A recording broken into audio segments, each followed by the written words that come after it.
My lords, ladies and gentlemen, it is my most sorrowful duty to announce to you the death of my beloved mother, the Queen.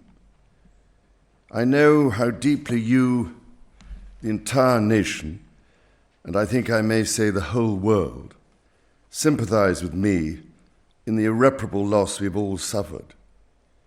It is the greatest consolation to me to know of the sympathy expressed by so many to my sister and brothers, and that such overwhelming affection and support should be extended to our whole family in our loss. To all of us as a family, as to this kingdom and the wider family of nations of which it is a part, my mother gave an example of lifelong love and of selfless service. My mother's reign was unequaled in its duration, its dedication, and its devotion. Even as we grieve, we give thanks for this most faithful life. I am deeply aware of this great inheritance and of the duties and heavy responsibilities of sovereignty which have now passed to me.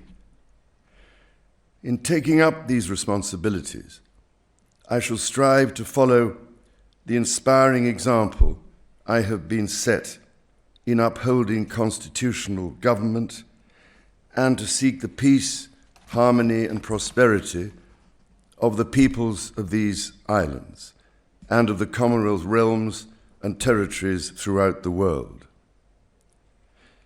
In this purpose, I know that I shall be upheld by the affection and loyalty of the peoples whose sovereign I have been called upon to be, and that in the discharge of these duties, I will be guided by the counsel of their elected parliaments. In all this, I am profoundly encouraged by the constant support of my beloved wife.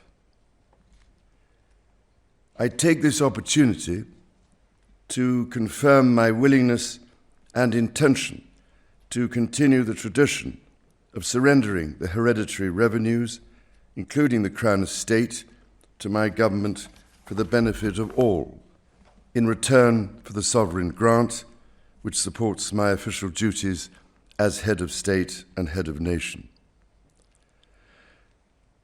And in carrying out the heavy task that has been laid upon me, and to which I now dedicate what remains to me of my life, I pray for the guidance and help of Almighty God. I have with humble duty to crave your Majesty's permission for the publication of your gracious speech. Approved. Concerning the security of the Church of Scotland. I understand that the law requires that I should, at my accession to the Crown, take and subscribe the oath relating to the security of the Church of Scotland.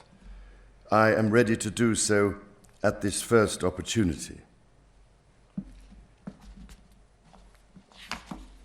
I, Charles III, by the grace of God of the United Kingdom of Great Britain and Northern Ireland, and of my other realms and territories, King, Defender of the Faith, do faithfully promise and swear that I shall inviolably maintain and preserve the settlement of the true Protestant religion as established by the laws made in Scotland in prosecution of the claim of right, and particularly by an act intituled An Act for Securing the Protestant Religion and Presbyterian Church Government, and by the acts passed in the Parliament of both kingdoms for union of the two kingdoms, together with the government, worship, discipline, rights, and privileges of the Church of Scotland. So help me God. I now invite Your Majesty to subscribe both copies of the instrument, confirming the oath has been taken.